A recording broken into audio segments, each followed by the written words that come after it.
भाजपा की सूची में पुष्कर से टिकट पाने के बाद सुरेश सिंह रावत गुरुवार को पुष्कर पहुंचे। यहां पर उन्होंने पुष्कर सरोवर की पूजा अर्चना कर जगत पिता ब्रह्मा का आशीर्वाद प्राप्त किया। उन्होंने महंत सोमपुरी से भी आशीर्वाद लिया। इससे पहले पुष्कर पहुंचने पर स्थानीय भाजपाइयों और लोगों ने रावत का माला पहनाकर स्वागत किया। पत्रकारों से बातचीत करते हुए रावत ने बताया कि पार्टी आलाकमान ने जो उन पर विश्वास जताया उस पर खरा उतरने की वे पूरी कोशिश करेंगे। रावत के अनुसार कांग्रेस की गलत नीतियों और भाजपा की उपलब्धियां उनकी जीत का आधार होंगी। इस मौके पर रावत समाज सहित भाजपा के अनेक पदाधिकारी मौजूद रहे। मेरे जैसे छोटे से कार्यकर्ताओं को, एक गरीब को, एक किसान को, युवा किसान को मौका दिया है, तो मेरा लक्ष्य होगा, मेरा उद्देश्य है कि धर्म गुरु पुष्कर को, तीरथदास पुष्कर को विश्व पटल पे जो पहचान मिलनी चाहिए थी वो नहीं मिली, तो उसकी पहचान मिले। साथ ही 3600 कौमों को, सभी धर्मों के लोगों को साथ लेके और हमें पुष्कर राज को विश्व पटल पे इनकी एक अलग पहचान दिलानी है, क्योंकि ये विश्व में एक अलग अपना महत्व रखते हैं। नहीं, किसी दबाव की राजनीति से टिकट नहीं मिला। भारतीय जनता पार्टी ने एक सच्चे और एक साधारण कार्यकर्ता की परख करके, और एक सिर्फ मैं तो ये कहूँगा कि ये कार्यकर्ताओं का सम्मान है, क्यों मुझ जैसे गरीब किसान के बेटे को, मैं खुद एक किसान हूँ, एक टिकट देना, एक वर्मा जी का आशीर्वाद और पार्टी के कार्यकर्ता को जो तवज्जो दी। क्या प्राथमिकताएं रहेगी चुनाव के बाद? चुनाव के बाद तो आपको मैंने जैसे पहले बताया कि जो आम रोजमर्रा की जो समस्या है, हमारे जो आम जो लोग हैं, जो ग्रामीण लोग हैं, जिनकी जो समस्या है उनका पूर्ण रूप से समाधान हो। अजमेर उत्तर और दक्षिण विधानसभा से भाजपा के उम्मीदवार आगामी 11 नवंबर को पार्टी कार्यकर्ताओं के साथ अपना नामांकन दाखिल करेंगे। गुरुवार को यह घोषणा भाजपा के प्रमुख पदाधिकारियों की बैठक के बाद की गई। भाजपा शहर अध्यक्ष राजा सिंह रावत ने बैठक के संबंध में जानकारी देते हुए बताया कि बैठक में तय किया गया है कि अजमेर उत्तर से उम्मीदवार वासुदेव देवनानी और दक्षिण के उम्मीदवार अनीता बघेल 11 नवंबर को कार्यकर्ताओं के साथ जुलूस के रूप में कलेक्ट्रेट पहुंचकर अपना नामांकन दाखिल करेंगे। बैठक में दोनों विधायकों को चुनाव संचालन के लिए कमेटी गठन के अधिकार भी दिए गए हैं।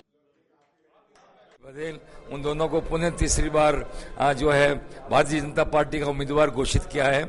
इसके लिए संगठन प्रदेश नेतृत्व और राष्ट्रीय नेतृत्व के प्रति हार्दिक आभार व्यक्त करता है, और साथ में ये संकल्प ग्रहण करता है कि हम आने वाले इन चुनावों के अंदर विजयश्री दिलाने के अंदर हमारा संगठन जो पूरा पुरजोर शक्ति से लगेगा, और राजस्थान में माननीय वसुंधरा जी के नेतृत्व में और केंद्र में आने वाले समय में नरेंद्र जी के नेतृत्व में हमारे भारतीय जनता पार्टी की सरकार बने। एक तो निश्चय हुआ।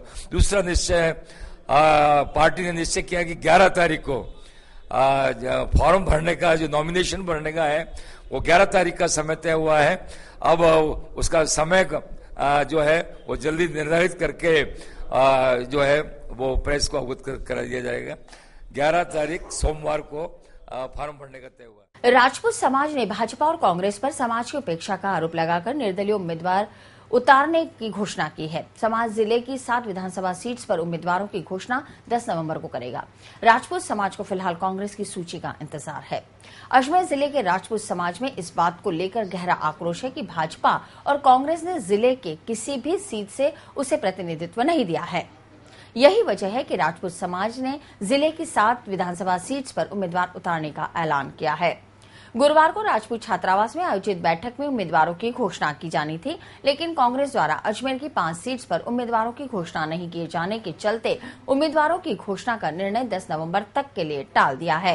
बैठक में राजपूत समाज ने ऐलान किया है कि अब केवल उन्हीं सीट्स पर उम्मीदवार नहीं उतारे जाएंगे जहां से भाजपा या कांग्रेस राजपूत नेता को टिकट देती है। शेष सभी सीट्स पर समाज द्वारा उम्मीदवारों की घोषणा का निर्णय लिया गया है। बैठक में भाजपा और कांग्रेस से जुड़े राजपूत नेताओं ने भी भाग लिया।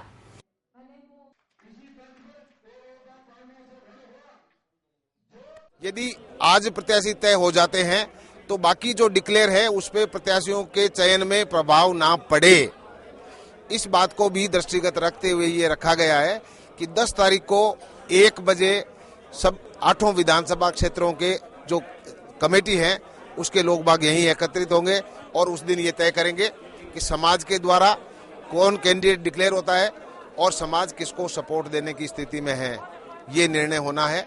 पर यह तय हो गया है कि भाई जिस भी व्यक्ति को कोई स्वयंभू यदि अपने आप को कैंडिडेट डिक्लेयर करता है तो वो उसकी मर्जी है, समाज से उसकी मान्यता नहीं होगी।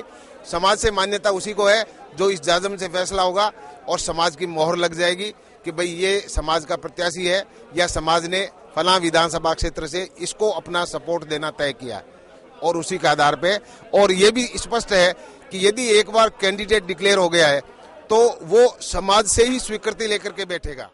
अजमेर जिले के सभी विधानसभाओं से मुख्य लोगों की हमारे यहाँ बैठक रखी गई और समाज के लोगों ने ये कहा कि भाई हमारे राजनीतिक भविष्य के लिए हम लोगों को एक बैठ करके एक जाजन पे हम लोगों को निर्णय लेना चाहिए। उसको लेकर के हमारे समाज के लोगों की चर्चा हुई कि हमारे समाज की जो उपेक्षा हुई है उसको लेकर के हमारे समाज में बहुत बड़ा रोष है कि आज इतना बड़ा समाज है, पूरे सब 8 विधानसभा में अपना अस्तित्व रखते हैं और खूब संख्या में 8 विधानसभा में, किसी भी विधानसभा में मिनिमम 15 और 20 हजार से किसी भी विधानसभा में राजपूत समाज के व्यक्ति कम नहीं है। उसके साथ में राजपूत समाज का व्यक्ति चाहे एक भी है तो भी वो 50 वोट लाने में सक्षम है।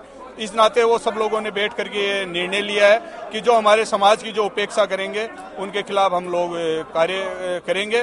वैसे राजपूत समाज सब समाज को साथ लेके चलने में विश्वास रखता है। आज पूरे समाज राजपूत समाज से जुड़े हुए हैं, इस नाते इस बारे में चर्चा करें।